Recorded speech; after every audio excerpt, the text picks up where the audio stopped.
자, 총선 참패로 인해서 정권 심판론을 확인한 국민의힘 내부의 분위기도 조금씩 달라지고 있습니다. 그동안 반대해온 최상병 특검법과 김건희 여사 특검법에 대해서 또 다른 목소리가 나오고 있는데요. 들어보시죠. 사실 보훈이라는 게 굉장히 중요합니다.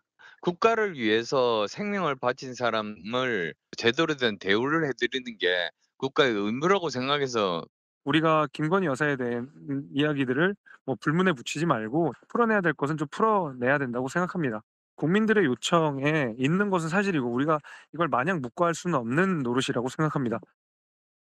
네, 특검법에 전향적인 태도를 보여야 한다. 찬성표를 던질 것이다. 김수민 평론가님, 이런 발언들이 이제 공개적으로 나오고 있네요. 네, 국민의힘 안에서 좀 각각의 의원들 사이에 내면에 잠복해 있었던 의견들이 아닌가 싶습니다. 그러니까 윤석열 정부 초반이기 때문에 좀 대통령한테 맞서기도 부담스럽고 혹은 본인이 원외 인사라서 얘기를 해봤자 소용이 없는 이런 경우들이 있었을 텐데 이제 국민의힘은 달라질 수밖에 없습니다. 5월 31일부터의 국민의힘은 4월 10일까지의 국민의힘과 다를 수밖에 없다. 왜냐? 국민의힘은 지난 총선에서 굉장히 지지난 2020년 총선에서 의석이 축소된 상황에서 외부 인사인 윤석열 대통령을 영입해서 대통령으로 당선시키고 정권을 찾았어요. 그렇기 때문에 윤 대통령한테도 할 말을 하기 대단히 어려웠던 겁니다. 하지만 어쨌든 간에 이번 총선에 국민의힘 패배 책임 제1의 원인 제공자는 윤석열 대통령이고 그렇다면 국민의힘도 의석수가 크게 늘어나지도 않았는데 그 작은 의석수조차도 윤석열 대통령 앞에 일사불란하게 줄을 서지는 않는다라고 하는 거죠. 그렇다면 국민들이 특히나 민감해하는 부분들, 최상병 문제는 사실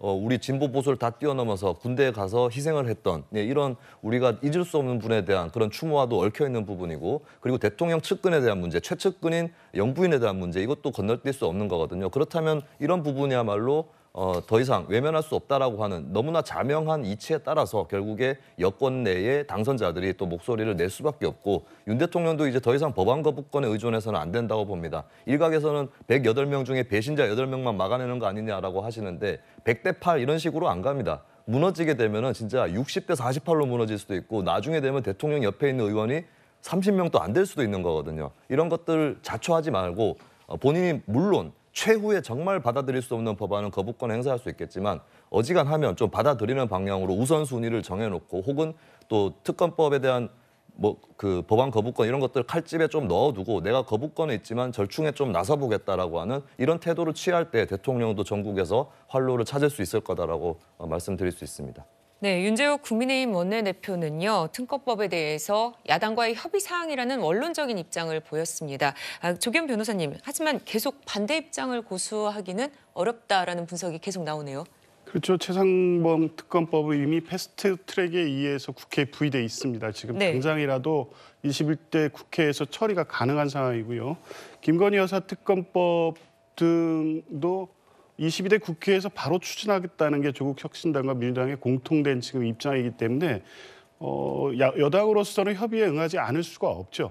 일단 지금 국회 의석수의 분포상 일단 이 법안이 상정이 되면 통과될 수밖에 없는 상황이기 때문에 오히려 논의 과정에서 수사 범위라든가 대상 등등에 대해서 협의를 통해서 어쨌든 국민적 의혹을 해소하고 또 이렇게 대통령께서 계속 거부권을 남발하심으로써 발생한 어떤 민심의 이반 이 부분을 수용하는 모습도 보일 필요도 있다는 점에서 보면 여당 역시 특검법에 대해서 어느 쪽으로 거부 입장을 계속 고수하는 것보다는 야당과 적극적인 협의에 나서는 게 필요하다고 봅니다. 지금 그 정가에서 이재명 대표가 해서 유행되고 있는 말이 있어요.